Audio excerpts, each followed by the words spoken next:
Environmental anxieties of the early to mid 20th century conjured in the form of species extinction discourse and its fear of loss. Later on, Jepson discussed the shock of the realization that, quote, new wave of extinctions was most likely being driven by human action, often through direct persecution. End of quote. At the heart of the extinction discourse is the fear that something irreplaceable is being rapidly lost. Quote, an anger and a desperation about the destruction of anything we cannot recreate or replace. End of quote. I understand the conservation movement as a response to this newly discovered sadness.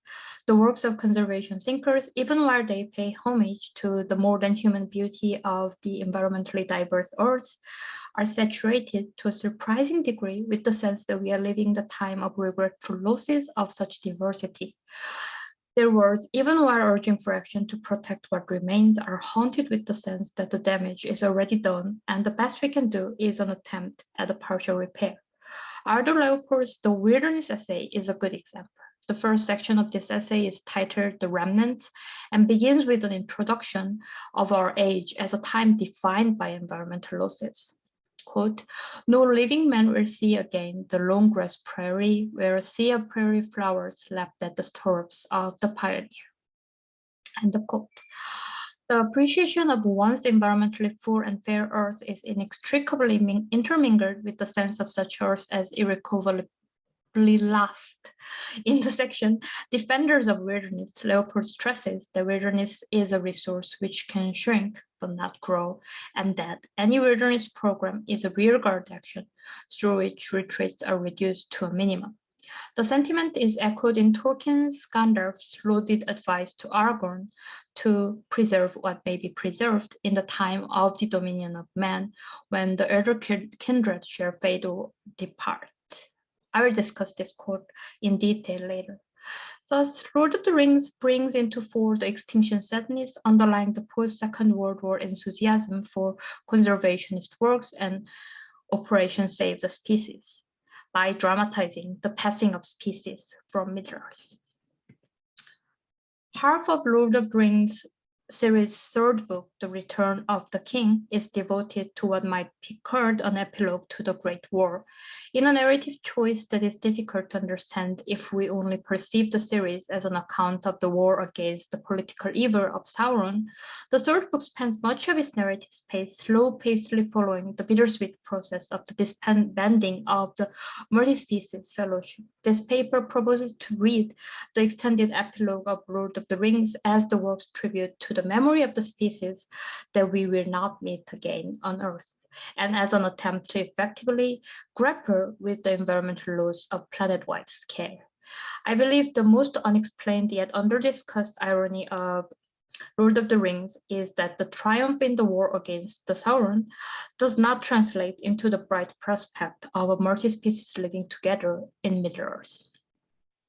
The end of the war rather brings about the disbanding of the Multi-Species Fellowship. The disbanding, in turn, is symbolical of the passing of the age in which the ecosystem of Middle-earth was characterized by human coexistence with non-human species as powerful as them. The last rite of the Fellowship signals that the Third Age was over and the days of the rings were past, and an end was come of the story and song of those times. Right there was a quote from Return of the King. In the chapter titled Many Partings, the scenes of departure of the members of the fellowship to their respective homes is loaded with the premonition of the sad future in which there will be no such meeting of species, and Middle-earth will not be viable habitat to some of the species. Gimli senses such future when he admits to his love of Elf Lady Galadriel, at the same time as admitting that my heart forebodes that soon it will pass away forever.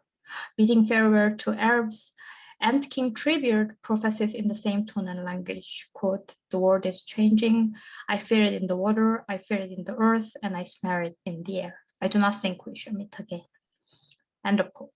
What we see is the sublime language of the genre of high fantasy being born through Tolkien's repurposing of the language of the warnings of the popular environmental discourses. Or if we approach the scene from a different angle, the environmental angst of the mid-20th century is being processed in the trope of the inevitable loss of good species in the high fantasy genre. The components of the popular tragic environmental discourse of the time are all there, as well as what we, the readers of the 21st century, recognize to be the classic setup of the high fantasy genre. The changes Middle-earth is facing is something that is permitting or will permit the entire environment. It is perceived in terms of effective as well as real loss. And there also is a sense that it is beyond individual power, even of elf lords and ant kings, to resist. The words of farewell also bring to light how Lord of the Rings stands in an ambiguous place in the spectrum of defeatist fatalism and environmental awareness. On the one hand, Treebeard and Gimli's words register the immense loss of impending environmental change facing their Earth. On the other, their words pose the human-induced environmental change and mass extinction of non-human species as something we just have to accept as fateful. It comes down to the unresolved conundrum at the heart of the environmental thoughts of the time of late capitalism, in which there is a very fine line between knowing the environmental crisis in its fullness and fatalist acceptance.